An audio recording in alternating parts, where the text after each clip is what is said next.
In 1972, humanity stood on the edge of greatness. Apollo 17 marked our final mission to the moon. Astronauts explored the lunar surface, planted a flag, and looked back at Earth with awe.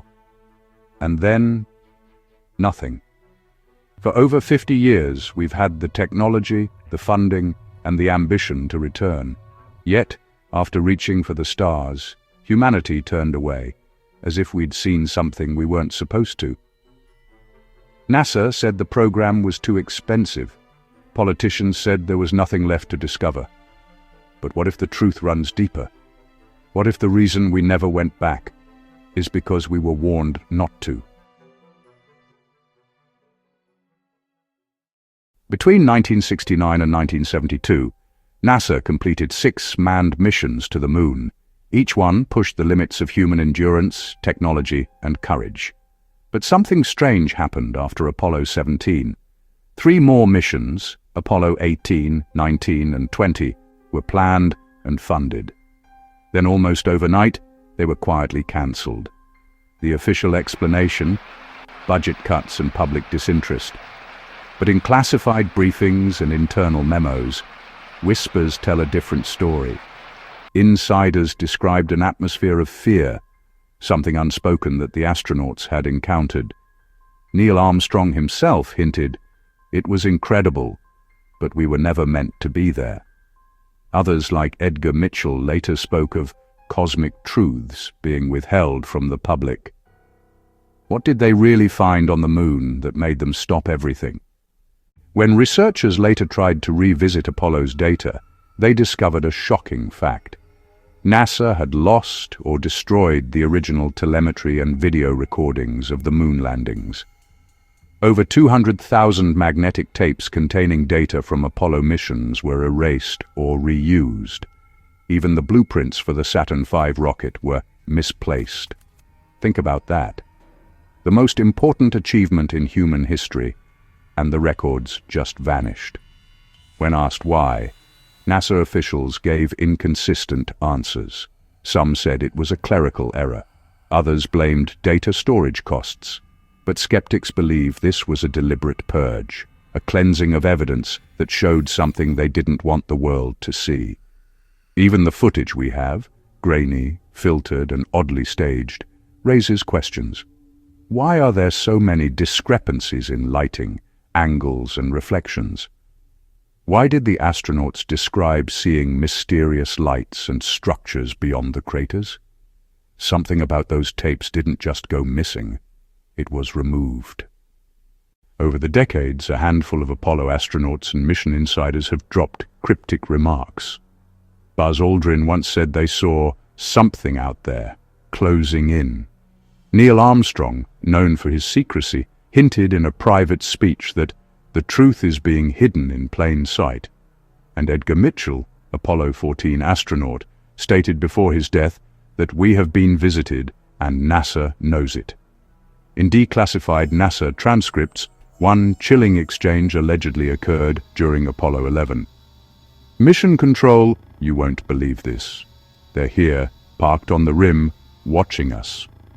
NASA denies this transmission ever existed. But radio operators monitoring the mission claim they heard it live. Could it be that the astronauts encountered unidentified craft already stationed on the moon, and were told, for the sake of humanity's safety, never to return? For decades, researchers have studied high-resolution lunar photos from NASA, China, and Japan. Across countless images, there are anomalies that defy explanation. Tower-like shadows extending for miles, dome-shaped objects reflecting light, even geometric patterns embedded within craters. In the 1990s, researchers like Richard Hoagland and Ken Johnston claimed to have seen photographs of massive glass-like structures, possibly remnants of an ancient civilization. Then came China's Chang'e missions. In 2022, a Chinese rover captured what appeared to be a cube-shaped structure on the far side of the moon. Officials called it a rock formation. But zoomed-in images showed symmetry far too precise to be natural. Some theorists suggest the moon itself isn't even natural, but a constructed satellite perfectly positioned to stabilize Earth's tides and rotation. Ancient Sumerian and Hindu texts describe the moon as a vessel, a shining ark that arrived after Earth's creation. If those ancient accounts hold any truth, it means the moon may have always been occupied. During Apollo 10, astronauts reported hearing space music, strange radio tones coming from the moon's dark side. At first, NASA dismissed it as interference, but years later, engineers admitted the frequency didn't match any known signal pattern. In the 1970s, seismometers left by Apollo crews picked up something else. When meteorites struck the moon, it rang like a bell, echoing for hours.